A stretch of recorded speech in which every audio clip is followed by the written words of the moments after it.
Lassana Diarra a pris sa retraite ce jeudi, laissant derrière lui une carte de visite impressionnante, des souvenirs délicieux sur le terrain mais une carrière sinusoïdale.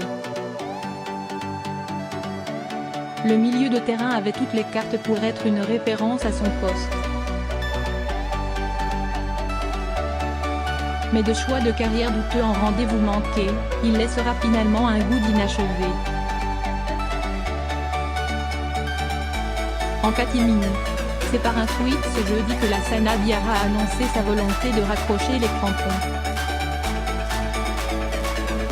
Il part par la petite porte après une année très discrète, pour ne pas dire anonyme, du côté du PSG.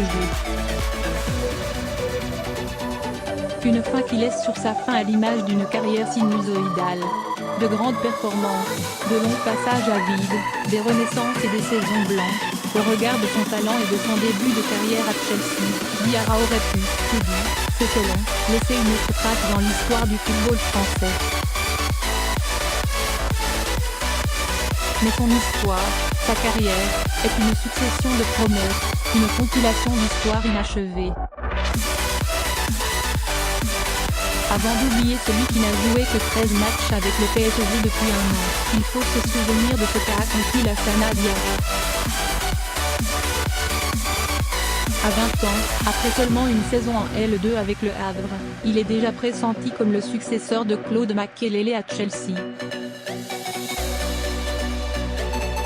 Diarra sait tout faire, récupérer les ballons, se projeter vers l'avant avec une technique exceptionnelle et une qualité de passe largement au-dessus de la moyenne. Au Real Madrid, il dispute tout de même 116 matchs et s'impose même durant 2 ans et demi comme un membre essentiel de l'effectif merdier. À Marseille, à 30 ans et après 12 mois sans jouer, il éclabousse la Ligue 1 de son talent et figure dans l'équipe type de la saison. Entre 2008 et 2010, un des plus forts en équipe de France. Interrogé sur son cas l'été dernier, Alain Bogossian nous avait avoué son admiration pour le Parisien. Entre 2008 et 2010, quand j'étais adjoint en équipe de France, c'était un des plus forts. Tellement incisif, tellement méchant, tellement technique, j'étais ébahi par ce joueur. Alors pourquoi sa carrière, après 14 saisons au plus haut niveau, 34 sélections en équipe de France tout de même, laisse-t-elle ce goût d'inachevé? D'abord parce que le palmarès est maigre, 2 coupes d'Angleterre, une Liga et tous les titres en France mais dans un rôle de doublure au PSG. Ensuite parce que Diarra a appliqué le même schéma dans chaque club où il est passé. Au début, tout va pour le mieux. Les exigences de Diarra gonflent tant que son temps de jeu. La situation se dégrade peu à peu, le milieu de terrain est moins concerné et l'histoire se termine mal en général. Ce fut le cas à Chelsea, au Lille et à Marseille où il fut tour à tour patron puis paria. Il quitte l'OM à l'hiver 2017 car le club ne souhaite ni augmenter son salaire, ni payer une partie de sa faramineuse amende, condamné par l'État à verser 10 millions d'euros après un litige qui l'opposait au Lokomotiv Moscou.